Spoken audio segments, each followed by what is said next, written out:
All right, guys. Well, it's another month, and first and foremost, I want to thank everybody that's still stuck by me. I'll be the first to admit the last couple months have sucked balls, and I don't like that. I'm the one that's been sucking the balls, so believe me, I feel it through and through. Of course, there's areas of my life that I'd like to improve. I'm in a weird position because now things are public. Maybe not on like a huge, massive scope, but to you guys, I feel like I know a lot of you. Sometimes there's been moments where I'm like, ooh, I don't want to tell people what's going on today, but I have to. And it's been an adjustment to do that. And believe me, I am so grateful that I'm in the position where I can even do this. I love telling stories on, not just on an income standpoint. There's times in my life where I've had to tell stories to literally survive. Come on, white boy, fucking tell us some stupid shit, fool. Make it up. I don't even give a fuck. Your fucking stories aren't even bombing anymore. You're a fucking bitch, fool. And I'm like, okay. And then I'll be like, but told you about the time that I sailed in Vietnam? They're like, no, but it sounds fucking kind of cool, fool. Tell us about it. And then I'm like, okay. So I've had to survive telling stories before. And I know pretty much it's the same. Of course, I have ambitions outside of that I'm trying to do. And it always hurts me when people hit me for those. Like, as if, like, having dreams or ambitions is a bad thing. It's not. If you think that, you're a fucking bitch and a failure. Everybody should have goals and dreams. Everybody. It doesn't matter what you do. You should always want to do it a little better. And I know that I want to do this better.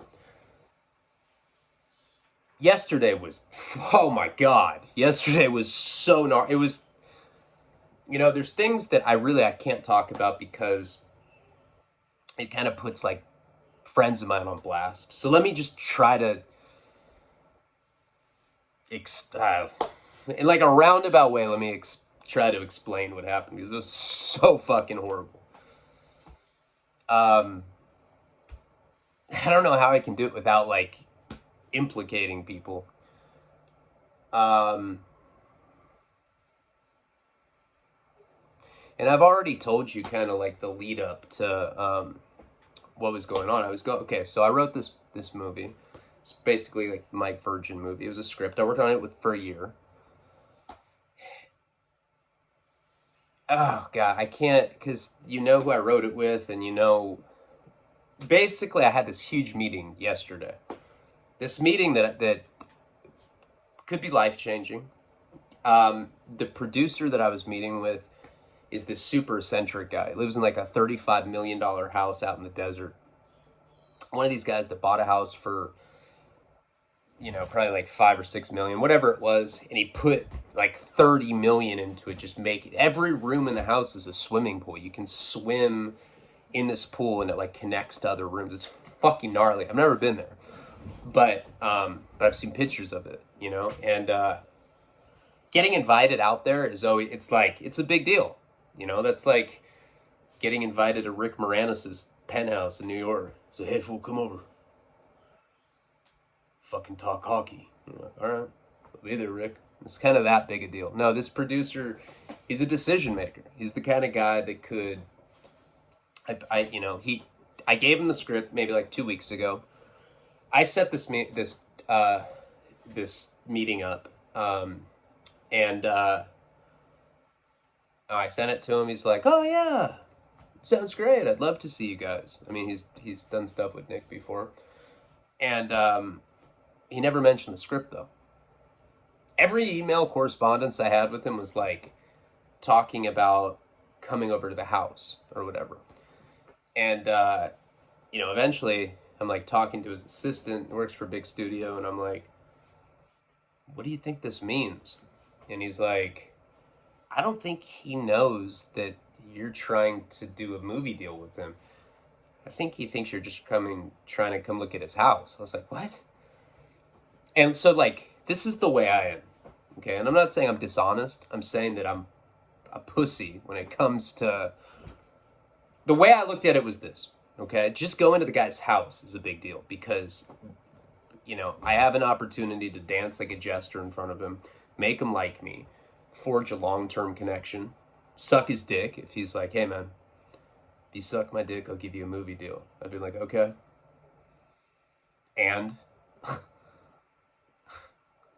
I'll do it. You know, I don't know. It's pretty life-changing. Maybe.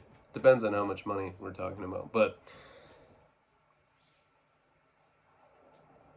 I was told, just be direct with this guy. Just tell him the truth. Be like, hey man, did you read the script? Like, are we just coming out there to look at your house, or did you look at the script?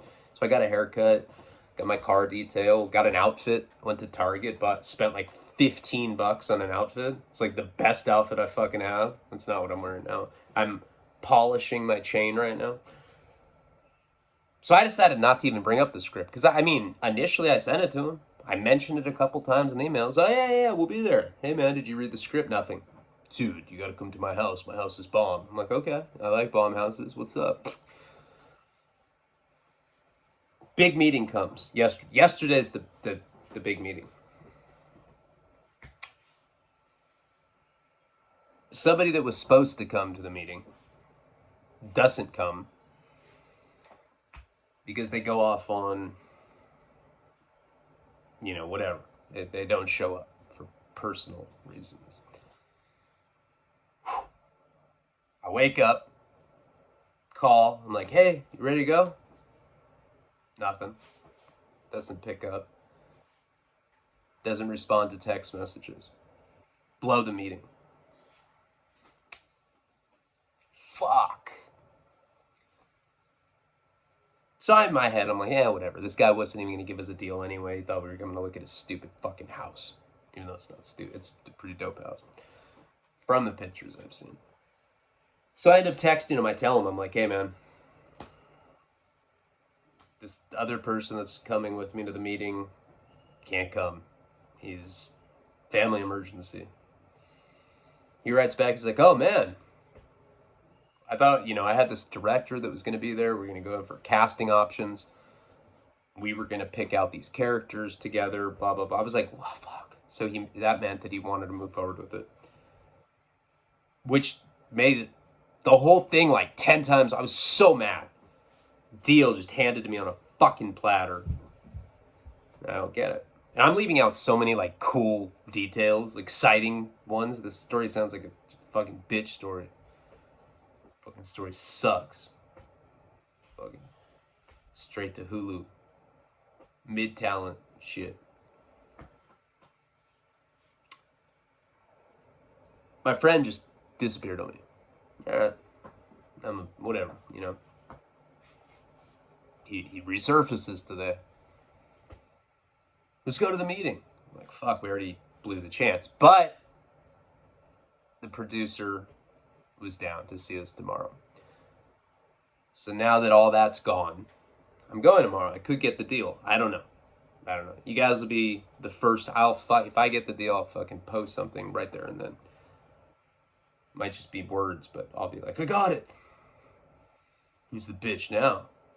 And that other guy will be like, I hope you die and Nico doesn't know you, bitch. I'm like, okay.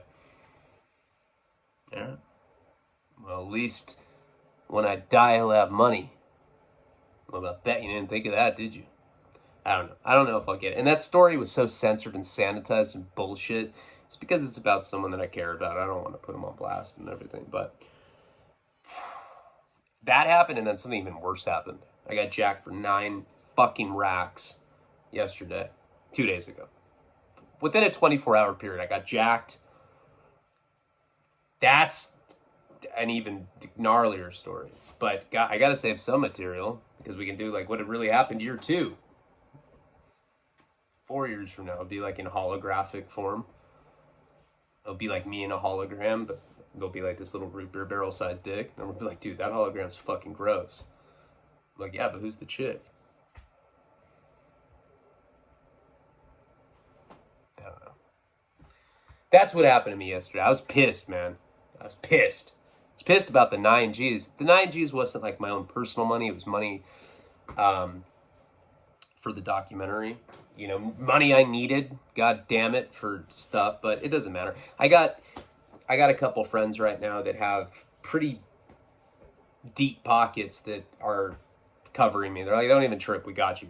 Fucking replace that 9 G's isn't a lot when you're talking about a documentary film. Um, but yeah, so whew, it was just a nightmare, you know. And I was like, I was just, I don't know. It was bad. There's some good stuff going on. My dad and I have been talking about writing a book together for years called 17. It's not already a movie? No, that's 13. Oh yeah. Remember when she sucks off the older dude? I was on mushrooms the first time I saw that. I was like 18. I was like, this is fucking. What kind of fucking movie is this? The chick's like, these are the previews. And I was like, what? I don't even know if that happened, but all I remember is that she sucked some dude off, and I was like offended by it. I was like, "This is offensive. Let's do something else." So then we turned it off. No, but my dad's been wanting to write this book with me called 17, and basically it would take a year of his life when he was 17, a year of my life when I was 17. We blend them together. So one chapter would be his life, one would be mine. He was 17 right around the time of the Kennedy assassination. I was 17 right around 9/11. So there'd be some cultural, landmarks or identifiers that we could provide commentary on. But we could also talk about what our life was like at 17. I doubt his was like mine. I was fucking selling laxative to my gay neighbor. Remember that? I was in an orphanage. His is going to be like all feel good. They'll be like scouting Beach Boy tickets. And I'm like, butt fucking sophomores, But I don't know. Fact of the matter is, though, it'll be really amazing to be able to collaborate with my dad. He's getting old. He wants to do it. It'll make him happy. I'm down. Fuck it.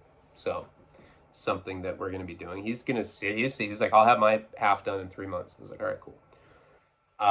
So I got that going on. Mickey Avalon thing. I've been talking to Tony, trying to get this anti-heroes out. Everything with me takes forever.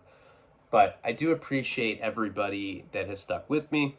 Let's try to do this one better. Let's avoid criticism. Let me give me an opportunity to make it up. For those of you that have stuck with me, believe me, I really do value that, and I want to make you happy. So let's just kind of wipe the slate clean. That doesn't mean I'm getting out of sending gifts. Palabra.